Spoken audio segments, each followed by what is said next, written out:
Hey everyone, it's Jonathan, and welcome back to our series on Disney's Peter Pan. Today we're moving on to the sequel, 2002's Return to Neverland. Stanford Clark is back for this one, as the original Peter Pan was one of his favorite movies growing up, so I was really curious to see how he would feel about this one, which came out almost 50 years after the original. One thing we didn't talk about when we recorded, mostly because I hadn't discovered it yet, but this movie was very loosely based on the final chapter from the original Peter Pan story by J.M. Barrie. The final chapter, When Wendy Grew Up, was actually added to the book a while after it was first published, but is now included in pretty much every reprinting since. Apparently this chapter is only occasionally used in productions of the play, and I'm not sure how often it's used for film adaptations. I can't really think of any right off the top of my head. But either way, it was enough to provide a premise for this film, even if they took it off in their own direction.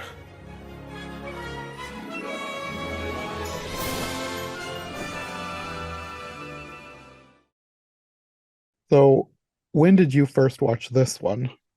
I went and saw it in the theater in 2002 when it came out, Oh, okay. but with a grudge because I'll be perfectly clear, knowing that this was made by, the TV animation group, and also like, did Peter Pan really need a sequel? That's how I feel about most of the ones that we call the direct-to-video ones. Even though this one did go to theaters, it's like Yeah, most of these did not need to exist. exactly. That's the perfect way to say it. I will say though that this is probably on the better end of the spectrum compared to Yeah, some. the production values on this one were higher. I thought the animation quality was better. Hmm. And the story And felt a little more natural than like Bambi 2, where they had to oh, just invent a thing that right. happened before he grew up. Yeah. Like Cinderella too, it's just Oh like yeah, that one might be the worst one actually. what in the world? And Bambi 2 is one where it absolutely did not need to exist, but they did the best that they could, and it's one of the better ones too. Even though Yeah. it's a weird movie, but Yes. But I really overall, have a problem with these direct to video sequels or cheapquels, yeah. just that they were a money grab. I mean, I've heard from friends that with children in particular, they say that it's fun for the kids to have another adventure with these characters that they love. Hmm. But it just seems unfortunate that they aren't good. And No, uh they feel like that they were like, well, the big boss wants another one. What can we yeah, do? what can we do that's kind of Just throw some ideas together. quickly? Yeah. uh so the concept of this one is kind of interesting. I think the way that they put it together, but there's a lot of stuff. There's a lot of other stuff to unpack on this one. Yeah. Yeah. Well, I guess we can first talk about the cast, which is obviously a completely different cast. Although, from what I read, they actually recorded the entire movie with Catherine Beaumont reprising her role as Wendy and then replaced her, which I was mad about when I read that. I was like, why on Yeah, earth would you do that? why would you do that? I wonder if there was some contractual things or something, but Well, the thing that I read said that they just replaced her because her voice sounded too old. But like Catherine Beaumont, still not recently, but at the time, she was doing both Alice and Wendy in shows like House of Mouse and Kingdom Hearts, the video game series. So if she is not too old to literally reprise the character as a kid, why did they think she was too old sounding for this that, movie? that is messed up. Yeah, I was Yeah, annoyed when I read yeah. that. Oh, with cause. That's frustrating. I think that Corey Burton, who is multi-talented, very talented, Yeah, I thought he really captured yes. Captain Hook. He nailed the character. Yeah, yeah. If I hadn't known, I would have thought that it was the same guy Is the same. almost. Yeah, he does an excellent job. And they had Jeff Bennett as Smee. Yeah, and he's He quite was good too. close. He was He's close. close. It Yeah, wasn't perfect, but he was closer than I expected. right. And I was glad that they tried at least to capture that voice sound rather than having just going a different route or just Yeah. picking somebody completely different. That worked for me.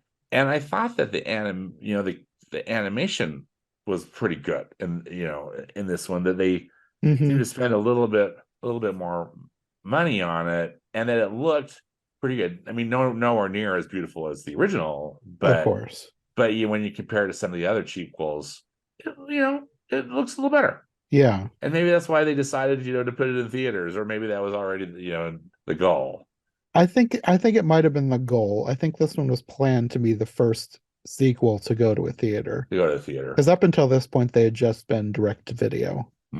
Yeah.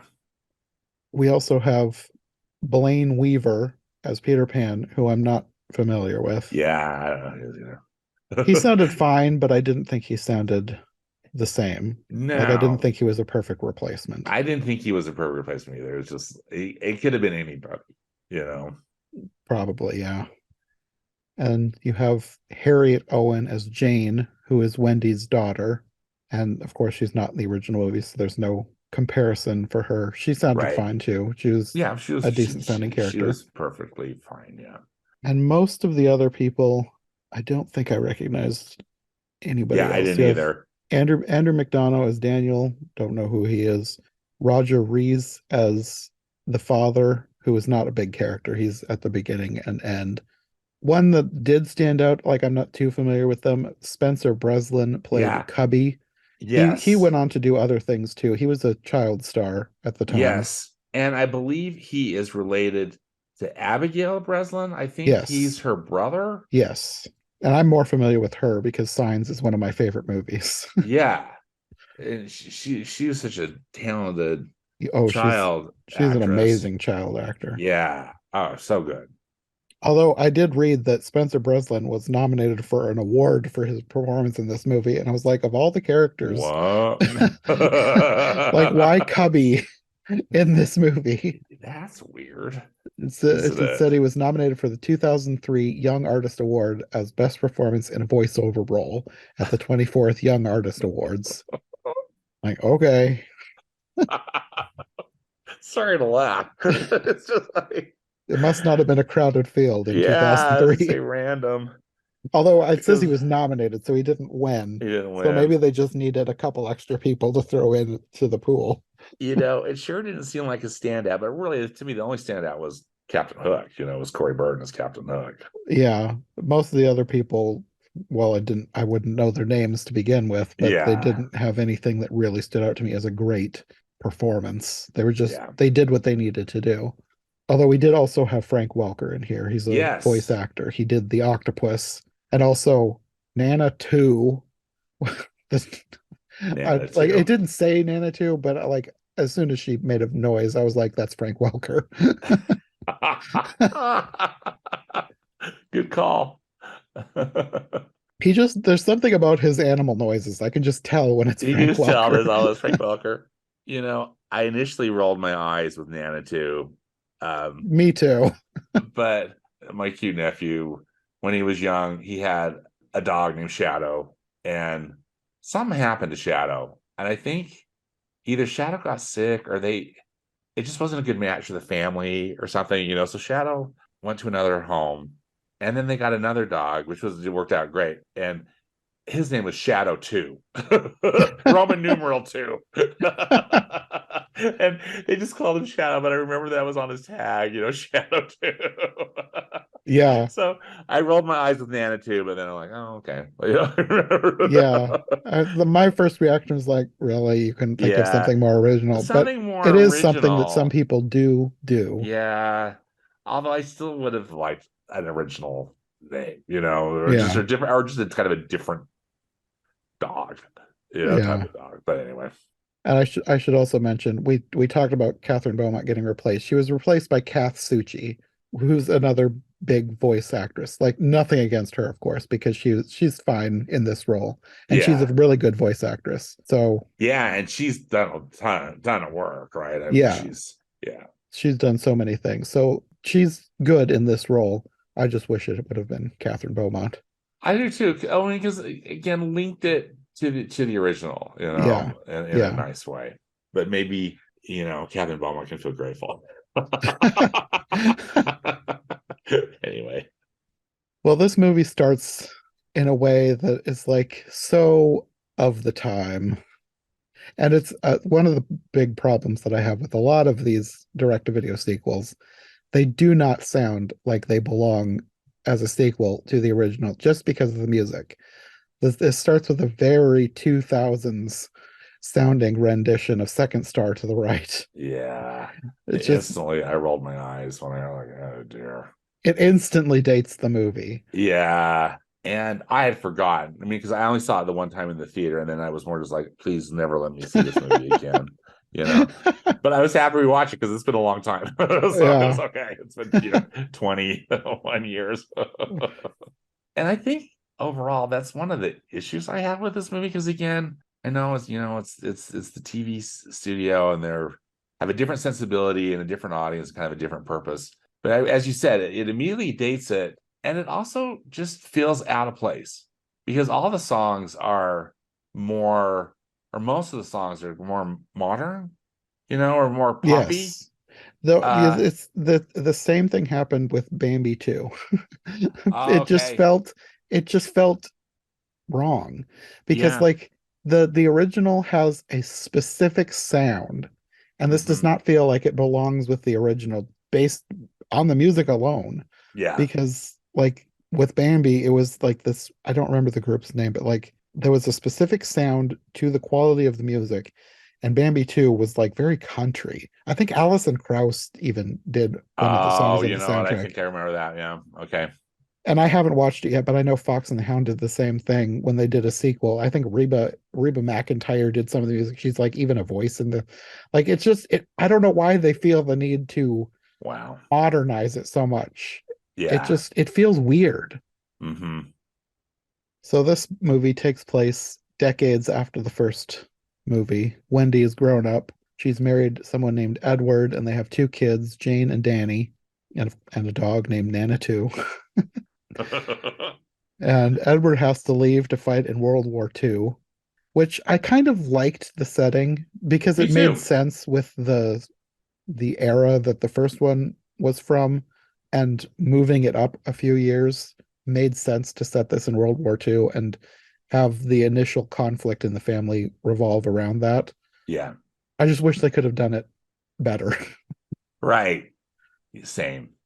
Her daughter, Jane, is the main protagonist here, of course, growing up too quickly because London is being torn apart by World War II, Hmm. and she's rejecting the stories of Peter Pan, but her little brother hasn't.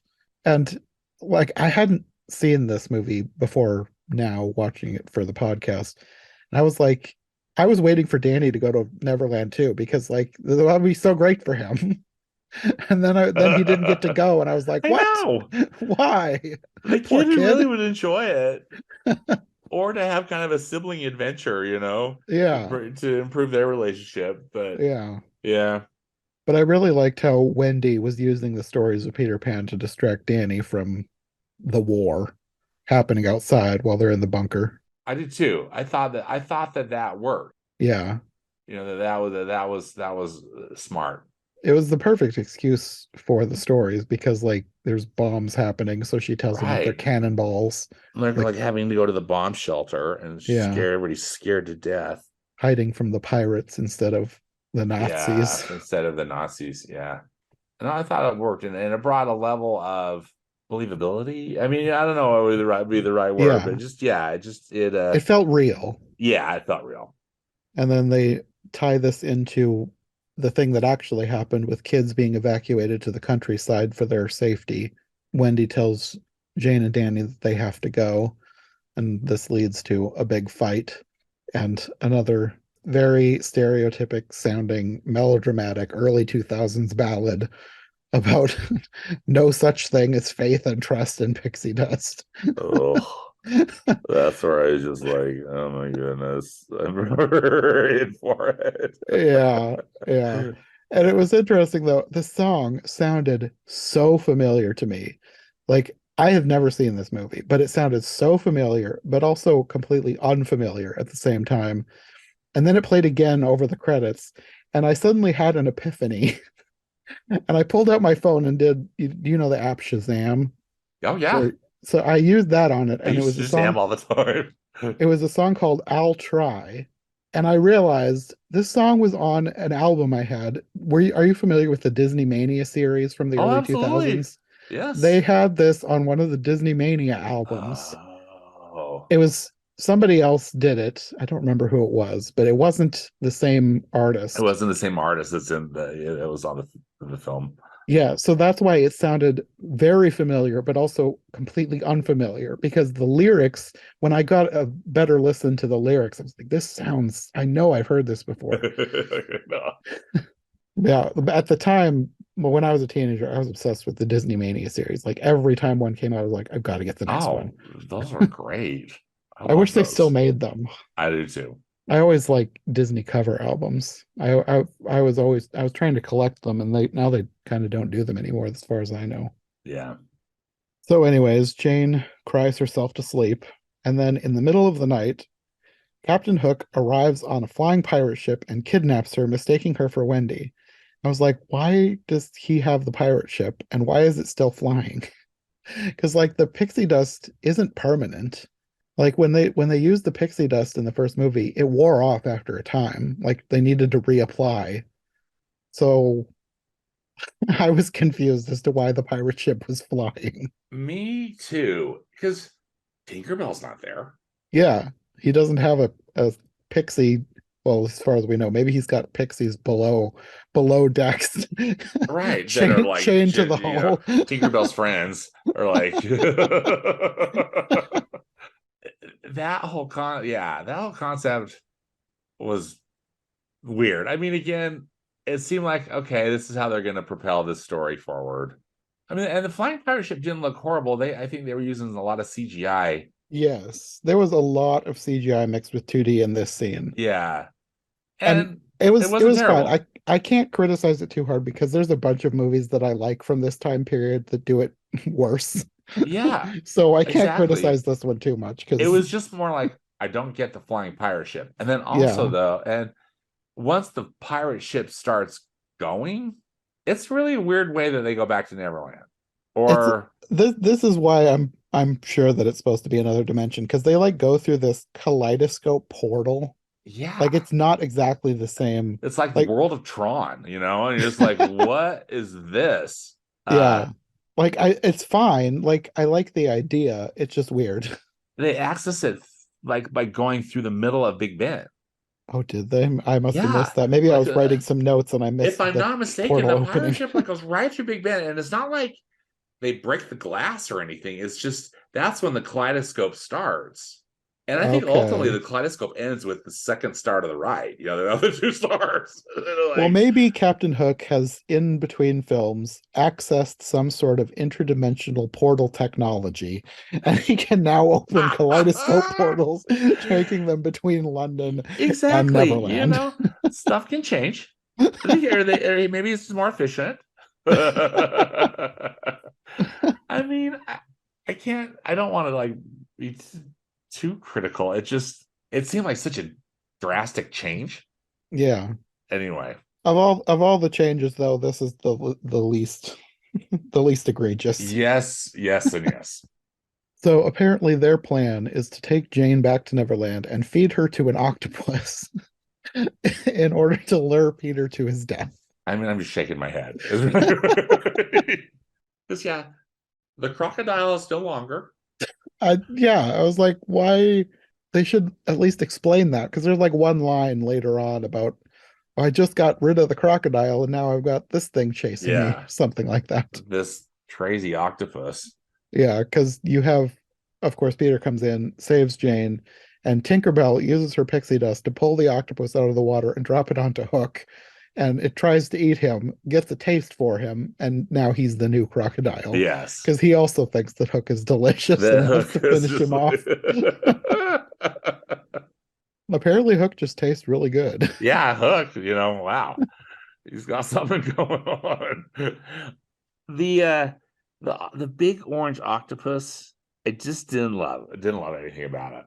I didn't really love its design either. I like octopuses. I think they're a cool animal, but this one just Hmm. seemed kind of dopey. Yeah, yeah, it really did. So Jane reveals that she is actually Wendy's daughter, and then she and Peter and Tinkerbell fly across Neverland you get a look at various locales from the first movie, like Skull Yes. Rock, the Indian village, who I assume the Indians have been cut to down to this basically barely counts as a cameo scene Yeah, yeah. due to their characterization from the first film. Like, oh, we can't do that again. As minimal Yeah. as a cameo as possible.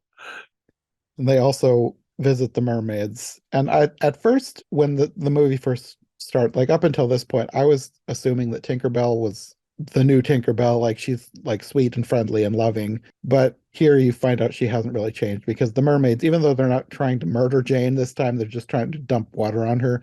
Yeah. Tinkerbell seems excited to witness any misfortune befalling her. Yes. And so she's upset when Peter Pan saves her from getting dunked and shoves Wendy. I don't know if she's trying to murder her at this point, or not Wendy, Jane. I'm, Jane. I'm probably going to do that more than once. I know. I'm with you. She shoves her off of Peter, and they just laugh at her as she's falling. He saves her, of course, and you get the point that he hasn't changed either because he defends Tinkerbell, saying, "Oh, she's just jealous. All girls get like that around me." So he's just as narcissistic as ever. Yep. And they end up at the hideout, which, unless they've moved to a different tree, still seems to be the same. Maybe they just have a different entrance from the first movie. Because you even see the fish that I was talking about in the other episode, the ones that Yes. are above them, which Yep. I thought it was cool that they kept that detail. Yeah. It was interesting because there was some real attention to detail and then some real wild departures. Yeah. Yeah. For the most part, I'm like, this movie does not need to exist. But there were some things in this movie that I did enjoy. The details in the artwork were some of that. Yeah. Mm-hmm. So Peter tells the Lost Boys that Jane is to be their new mother, and this is news to her, of course, and she refuses. And again, Peter has not changed a whole lot. Yeah. And then you get more Looney Tunes style antics in this movie with the pirates as well, because you have Smee giving Captain Hook a massage. This is where the octopus comes back, and you get a line about no sooner did I rid myself of the crocodile than another beast comes to take its place. Yeah. I'm just like, what happened there? I want to know what happened with the crocodile. Did he finally wise up and shoot it? I know exactly. That that whole scene seemed weird to me too. I mean, again, appreciate what they're trying to do, but Mm. it's just, yeah, I don't know, it didn't work for me. But then none of it really did. So So with Jane, she does not want to be here at all. She decides she's going to sail away and builds herself a raft, which of course sinks. And Peter tells her the only way out is to fly. And he wants Tinkerbell to sprinkle her with pixie dust, but she refuses until Peter tells her that Jane is just going to have to stay there forever if she can't fly. So then she eagerly douses her in pixie It's like, dust. please get this woman out of here. There were some moments like that that did crack me up. Yeah, that was funny. And quote, this does not work for her though, which leads to her leaving a Wile E. Coyote style hole in the ground as she tries to fly, What? which was weird. It was weird. It was like normally, like in the first movie, the Looney Tunes stuff was kind of just given to the pirates, but now it's one of the main characters just Yeah, leaving a hole in the ground. everybody gets it. Yeah, she does lots of stuff with the Lost Boys, Yeah, yeah. and the Lost Boys, they're like, I don't know if it's almost like they were being bullies. I don't think that they were meant to be doing that, but it seemed very bullying behavior with the Bullyish. Yeah. notebook and then Cubby eating the notebook for some reason. Yeah. And Jane, of course, is furious at all this and says that she doesn't believe in any of this because I think she thinks all this is a dream.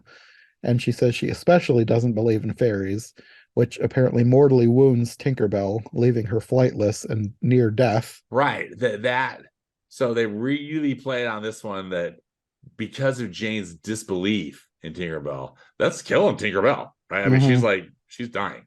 Yeah. In fact, she does die, really, doesn't she? Or almost. I mean, she's just like barely. If she doesn't die, she's extremely close Yeah. towards the Yeah. end. Yeah. Because it seems like she finds her body at one point, but then well, we're getting ahead of ourselves, but then she Yeah. I was kind of just say sorry. wakes her up. My bad. No, that's fine. So when all of this is happening, apparently the pirates have been watching this, and Hook devises a plan to trick Jane. So after she marches off into the woods alone, he follows her and then starts sobbing uncontrollably nearby so that she'll overhear. And Jane finds him, and he tells her that all he wants to go do is go home to his dear sweet mother. And he pulls out his pocket watch, which has a picture of his mother in it, but it's clearly just Captain Hook in drag. And like she falls for this, but I'm also thinking like he's the one who kidnapped her, so she should be thinking about that. In Yeah. that like obviously he's lying because he's the one who brought you to this place. I just can't just shake my head. Yeah, yeah. Yeah. Yeah. So he tells her that all he needs to do is get some treasure back that Peter Pan stole, and if she helps him, he'll give her a ride back to London with him. And he gives her this little whistle that she can signal him with when she finds the treasure, and then he Yeah. leaves her to it. So Jane goes back to Peter and asks to play a game of treasure hunt. And then this led to probably my least favorite part of the movie. There was this insipid song about all these gross things that the Lost Boys do, Yeah. like eating pudding from a trough and rolling in the dirt and refusing to change their shirt, even though not a single one of them wears shirts. They all wear animal They onesies. wear these animal. Yeah. I was like, this is the These animal dumbest song. onesies. Whatever they're. I think they were trying to go for a following the leader vibe. I do too. I think that was the kind of like the goal or whatever, or the inspiration. But wow, I thought it really fell flat. Yeah. No, it was a significant downgrade from following the leader. So they're all doing this ostensibly to apologize to Jane because the treasure hunt was her idea. So they're going along with this to basically say they're sorry for what they did earlier. But they also never tell her about Tinkerbell. And they are also trying to get her to believe in fairies again. But since they don't tell her about all this, it just seems like they're doing this to I don't know. It seems like almost like they're lying to her Yeah, to it get her to does. believe in fairies. It seems Yeah, dishonest the way they're going about this. I agree. But Jane eventually finds the treasure and then changes her mind and gets rid of the whistle. And the Lost Boys and Peter Pan come in and make her the very first lost girl and give her a fox hat because apparently that's what makes you a lost boy or lost girl is an animal pelt. So did they kill these animals or what? I know. It's a good question. Oh dear. And as they're celebrating the finding of the treasure, one of the Lost Boys finds the whistle that she threw away, Oh, blows on it, yeah. and alerts the pirates who arrive instantly like they were teleported there. The speed that the pirates Yes. arrive. Yeah. They're just been hanging out there for the whole movie. And Captain Hook reveals that Jane was his accomplice, and she protests, saying that he promised that no one would get hurt. And then this is like my absolute favorite thing in this whole movie. He says that no, he actually said he wouldn't hurt a single hair on Peter Pan's head. And then he rips one hair out of his head. And he says, this is the one I won't harm.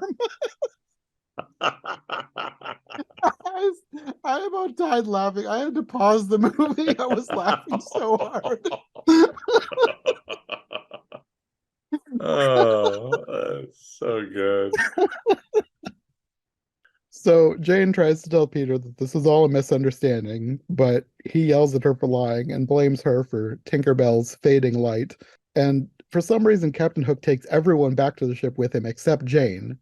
I don't know why he decides to leave her there. Yeah, exactly. But of course, up until this point, she had no idea about Tinkerbell. So she runs back to the hideout. And this is where she finds her potentially dead. She's just lying lifeless with no light glowing out of her. And then you have the same melancholy ballad from earlier playing, except the words have now slightly changed to saying that she finally believes. and Tinkerbell wakes up. Thank goodness. I felt like they, again, were trying to use that same thing from the play and a little bit in the first one. I don't know, but almost to an extreme, because it's just like, just because one person in proximity doesn't believe, like, that'll kill her. I don't know. Yeah, I don't know. It was a plot point. We'll take it for what for what. Yeah, it's just one of those things that the plot needed something to happen, so it happened. Yeah. Yep. Exactly. So back at the pirates are planning to keel haul Peter and have him tied to an anchor. And I had to look up what keel hauling was because I'd heard the term, but I didn't know what it was. It was apparently a form of torture performed by tying a sailor up, tossing them overboard, and dragging them behind the ship. Thanks for that clarification, because thank you. And I appreciate that, because I was wondering the same thing. It's like, okay, are they just going to attach him to the keel? I mean, what's going to happen? Yeah, no, I had to look it up because I'd heard the term probably Yeah. from Peter Pan, Yeah. but I didn't know what it was. There was also a potentially questionable joke here. I I don't know if this is I don't know what they were going for with this joke because it sounds like one of the pirates is either doing a Tito from Oliver and Company impression or just a straight up Cheech Marin impression and says that Peter Pan is like a pinata. I was like, what? I didn't know what to say. Yeah. Like, at first time, my thought was, did he just say that? Yeah, with the Mexican accent. I was Yeah. like, that is a weird joke. It's a weird joke. And again, just kind of like what this whole movie is stuff is just not consistent and just kind of, all over the place. Yeah. Yeah. I actually when that happened, I was like, what? And I paused and I was like, searching the internet is Cheech Marin in this Yeah, movie. It's like she's hearing a that's the voice. only thing I could think of. It's like what point this joke would have is to have Cheech Marin have a cameo in this movie. But I don't think he did. I think somebody was just like, let's do a Somebody joke was about just pinata channeling. with somebody Yeah. doing a Mexican voice. I don't Right. know. It was weird. Right. Yeah, it was weird. And again, to me, totally out of place. Yeah. But apparently the pirates changed their mind about the keel hauling thing because they cut him down and are going to have him walk the plank instead, although still tied to the anchor. And then there's another good joke here that I actually really liked, where Peter Pan tells the Lost Boys to be brave and not let the pirates see them cry. And then they all go around to the other side of the mast out of view and start sobbing. And they're just bawling. Yeah.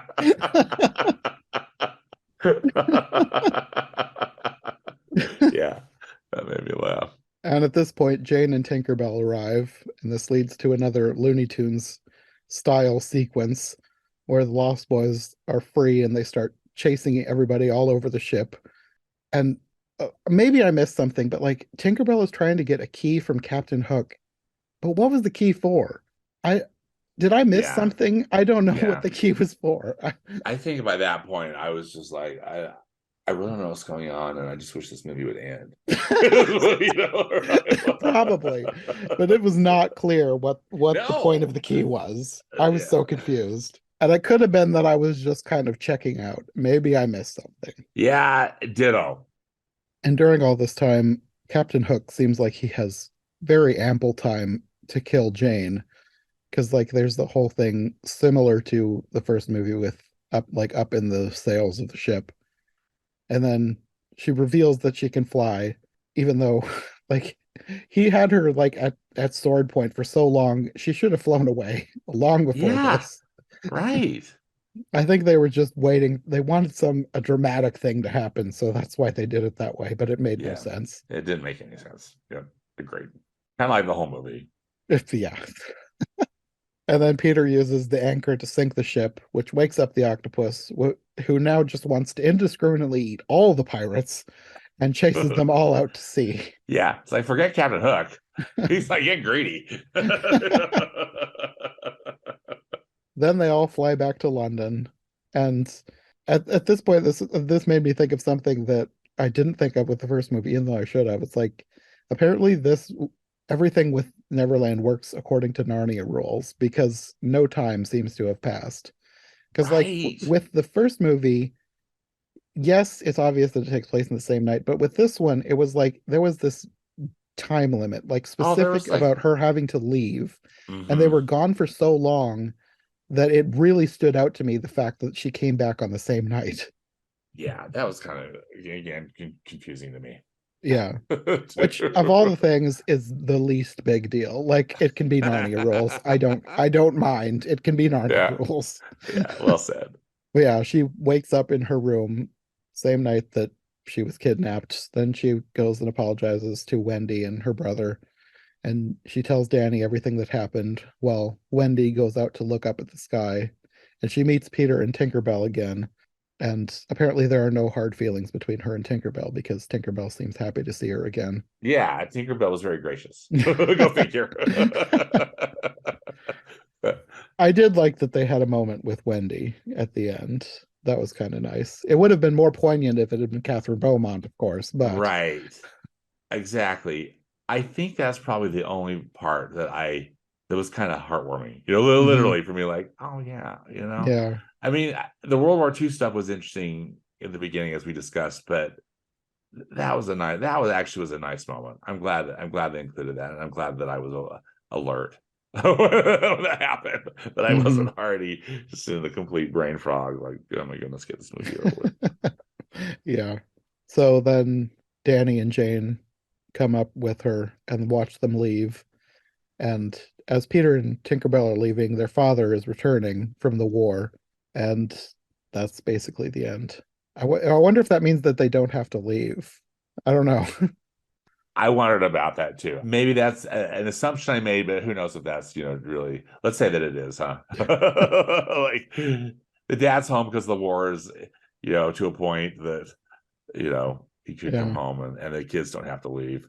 Yeah. But And then that's basically the end, except I also wanted to make note of the fact that over the credits, Do You Believe in Magic starts playing, which is yeah, like, I mean, thematically, lyrically, it fits, but sure. tonally, it's like wildly out of Only it's place. just like it's so out there. I, you know, yeah. I was kind of, I don't know. I mean, I wasn't just like super offended, but it was just like No, it's I kind of just I appalling. laughed. I wasn't offended. I Yeah, was just like, this is so weird. it's so weird. But I thought that the drawings, the art that they were Yeah, bouncing around was charming. Because yeah. again, because I love this. I love these characters so much, Mm-hmm. and in a strange way, that was the best part of the movie for me. Other than the scene with Wendy and Peter Pan at the end, then Yeah. I mean, because it's a fun cover of "Do You Believe in Magic" that they were playing. Mm-hmm. But if not, or was it the actual original? I'm not sure. I should have looked it up. Yeah, I don't think it matters, but it it because doesn't it matter. sounded similar It enough was that BB Mac. okay. So I wonder if that was used on a Disney Mania album. Because I recognize the name BB Mac. That's I wouldn't probably be surprised. Yeah, they might have been one of the artists who was on one of those albums. I thought that art was really cute. That they had done of all the characters and the way they were bouncing around. Yeah, I love it when credits do something different than just scrolling words on a black screen. Yes, So this had some great credits. but still, you know, you paid a price to get there. And Yeah. again, I hate to be such a jerk, Jonathan, about these cheap quills. It just to me is they're so frustrating because the originals are so wonderful, and I Hmm. just felt like these cheap quills really diminished Yes. the value and the meaning of the original. Hmm. But Like normally I don't have a problem with sequels. Like sometimes I like sequels a lot. yeah, But yeah, when they do a sequel to a movie that was so long ago, it just yeah. kind of feels disrespectful to the original. At this Mm-hmm. point, it's like make a new version of the story and then make a sequel to that Mm-hmm. instead of making a It's sequel true. to a movie where the almost the entire cast has passed away. Like Yeah. literally no one from the original movie other than Catherine Beaumont, who Catherine was Beaumont, who they like didn't replaced. use. Everyone else is not involved. Yeah. It's a weird choice. I agree. And I'm glad that we are no longer getting movies like this. I'm really glad that those days are over. I hope they never come back. Yeah. Although, I've got my own issues with these remakes, these Yeah. photorealistic CGI remakes. But I feel like I'm more easy on them than most. I would say that most of them do not need to exist, but if they're gonna make another movie, I prefer the remakes to these direct-to-video sequels. oh I yeah, would much and rather they remake Bambi than they give us a Bambi 3, which they yeah, could potentially exactly. have done. Cinderella 4. The but yeah, because they typically throw a lot of money at these. I mean, they Yeah. bring in A-list directors, and great cast, and they fork out a lot of money. So not that that Two necessarily makes middling it good. results. It doesn't feel like Yeah, it's worth the results usually that they get. exactly. But I agree with you. It's like too bad they couldn't have done like some kind of a new Peter Pan story, and then kind of took it down Yeah. that road. Oh well. I got to tell you, and I think we'll probably talk about this in the future. Jake and the Neverland Pirates is so much more fun than this movie. Oh, really? I I think. haven't watched it yet. I have my list that I want to watch before we Well, and record anything it's about it. made for preschoolers. It's like, it's all about let's count together and let's problem solve and stuff. But Okay. I knew it was for little kids, which yeah, is why I didn't figure we needed to spend a ton of time on it, but I wanted to like get a good sampling of it. I just haven't had time to watch them. yeah. Well, I was able to watch it just a little bit. I did, and I had seen some of it before, but I really hadn't. And I don't want to go down this road necessarily, but it just was saying though, because it was a fresh take on these characters. Hmm. And Corey Burton's back to voice Captain Hook, and actually so is Jeff Jeff Bennett. Bennett to Yeah. voice Mr. Smee. Yeah. But I think it's a fun way to interact with those characters versus this movie, which just Hmm. is so disjointed and again just kind of just unnecessary. Yeah. Yeah. It'll be interesting to see what I think of it. Yeah, I'll be anxious to hear what you think. It'll probably be one of those things where it's fine, but I don't know that it will make me want to watch the entire series. Oh, I mean, there's no way. I mean, I could, again, I'm so beyond not being the target audience, but Yeah. I just thought if we're gonna have if just to just to, I think to prove your point that if we're gonna have another Peter Pan thing, let's just do kind of a fresh take and kind of take it down its own Hmm. different path rather than a remake of a beloved story that really didn't need a remake, Hmm. Yeah, it'll be interesting to in see my what I think of opinion. the remake too, because I have not yet had a chance to watch it. I figured I'd I wait until I've watched it. before we get to it. I figure I'll just wait and watch it sometime closer to when we record that Yes, episode. yeah. I had some time, and I've just been super curious, so I watched it. So again, looking forward to our discussion with you. Yeah, we will be back. Well, probably for people listening very soon, probably in the next episode to talk about one of the other things that we've just been talking about. Right. So until then, do you want to let people know where they can find you if they want more from you? Yes, on Twitter, I'm at Stanford Clark, and I have a movie podcast and blog at moviespastandpresent.com. Okay. Well, until next time, we will see you then. Thanks for listening to the Disney Movie Marathon. If you enjoyed this episode, make sure to subscribe and follow my co-hosts as well. My Linktree and all of our links will be in the description below. If you want more of my content, all my podcasts are available on YouTube as well as most podcast platforms. If you enjoyed this show, check out one of the other podcasts or check out my Patreon for bonus and extended episodes you won't find anywhere else. We'll be back soon with another brand new episode, so thanks for listening and we'll see you next time.